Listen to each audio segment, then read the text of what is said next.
बोलो। अगर आप आज नहीं बोलोगे, बेशरम लोग बोल रहे हैं। अगर मैं इस वीडियो को, इस क्लिप को अभी जो मैं बोलने जा रहा हूँ, इसको मैं ट्विटर पर अपने हैंडल पर डालूंगा, तो पहुंचाना इसे है। जो कंगना है, ऐसे ऐसे लोग बोल रहे हैं बेशरम।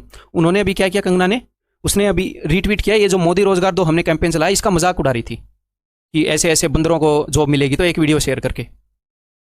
जितना नॉलेज कंगना को मैं बोल रहा हूं तुम्हारे यहां पर है ना, इतना तो उंगलियों में लेकर घूमते हैं ये एस्पिरेंट्स, समझ रहे हो? इतना तो ये भूल जाते हैं जितना तुम्हारे खोपड़े में यहां पर ज्ञान है। झांसी की रानी का रोल करने से कोई झांसी की रानी नहीं बन जाती है।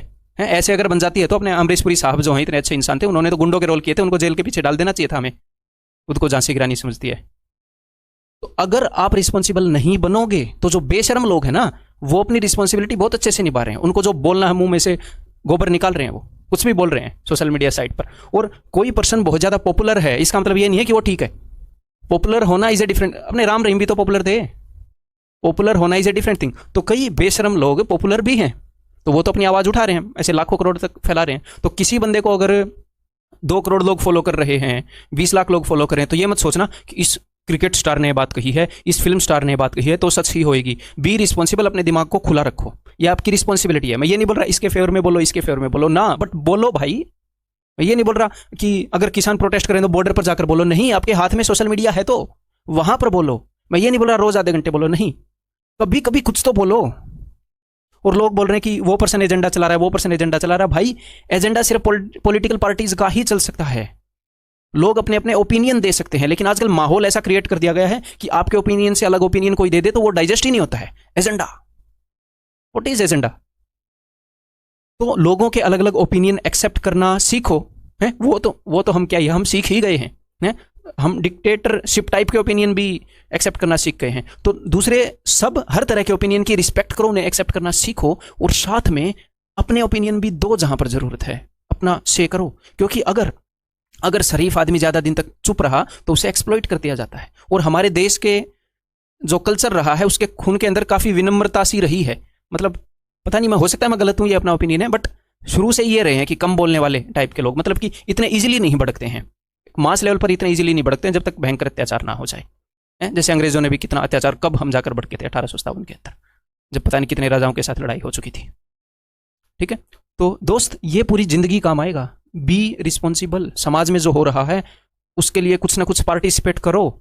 अगर आपके गली के अंदर कोई इंसान है, वो किसी लड़की को छेड़ रहा है, डायरेक्ट वे से, इनडायरेक्ट वे से, अगर आपको वो दिख गया है, तो किसी न किसी वे में आपका हक बनता है कि अपनी वहां पर प्रेजेंस आप फील कराएं, किसी भी वे में फील कराएं। वो आपकी रिस्पॉन्सिबिलिटी है।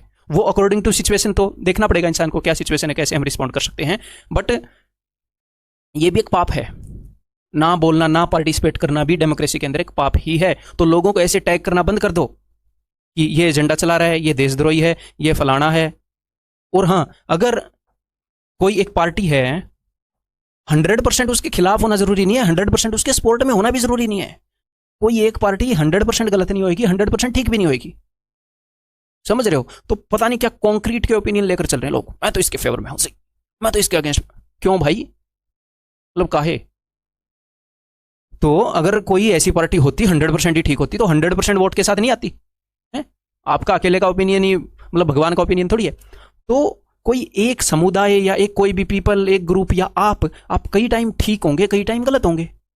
जरूरी है कि हमेशा सही होंगे या हमेशा गलत होंगे? बोलते हैं ना कि गलत घड़ी भी, रुकी हुई घड़ी भी दिन में 2 बार सही टाइम दिखाती है। तो हमें यहां पर थोड़ा सा नरम होना चाहिए अपने दिमाग के अंदर, कि हमारा जो बिलीफ सिस्टम है या फिर हम जो मानते हैं उसके ऑपोजिट अगर कोई कहे तो हम उसको सुन सकें, हमारे हाँ आराम से उसको परख सकें, कहीं वो सही तो नहीं बोल रहा है। सही भी बोलता हो सकता है भाई, आपने अभी तक जो बिलीफ सिस्टम बना रखा वो पक्का गारंटीड सही है। तो समझदार इंसान पता है कौन होता है? समझदार इंसान वो होता है जिसको पता हो कि मुझे समझ नहीं है सारी, मुझे इस दुनिया की सारी समझ नहीं है। जो बेवकूफ इंसान होता है उसे ये लगता है कि मैं तो बहुत ज्ञानी हूं। ज्ञानी को पता होता है, ज्ञानी उसे ही कहते हैं जिसे पता हो कि भाई हाँ मुझे सारा ज्ञान नहीं, मुझे सारा ज्ञान नहीं हो सकता, कभी भी मेरे जो बिलीफ सिस्टम है, मेरे विश्वास का जो सिस्टम है वो चैलेंज किया जा सकता है, और मुझे एक्सेप्ट करने के लिए तैयार रहना चाहिए। जिंदगी भर ये चीजें काम आएंगी। अगर कल को तुम बुढ़े हो जाओ, एक जवान बच्चा आपको कुछ बोले कि दादाजी ये ऐसे है, अरे हमने पूरी उम्र देखी है, कॉन्क्रीट के लोग हुए घूम रहे हैं, क्या पता ठीक बोल रहा हो उस टाइम के हिसाब से, आपने बेशक से उम्र देखी हो, क्या पता ढक्कन बंद कर लिया हो कभी अपने दिमाग का, कुछ काम की इंफॉर्मेशन कुछ नहीं हुई थी उस वक्त। तो ये बहुत ही जरूरी है, बहुत ही ज्यादा जरूरी है। इस वीडियो के बाद ये मैं जरूर आपको बोलना चाह रहा था। और एक लाइन पर चलने की जरूरत नहीं है, मैं इसको फेवर करता हूं, मैं इसके अगेंस्ट में हूं ना, ऐसे ऐसे होती है life. Life black and white नहीं होती, ग्रे होती है?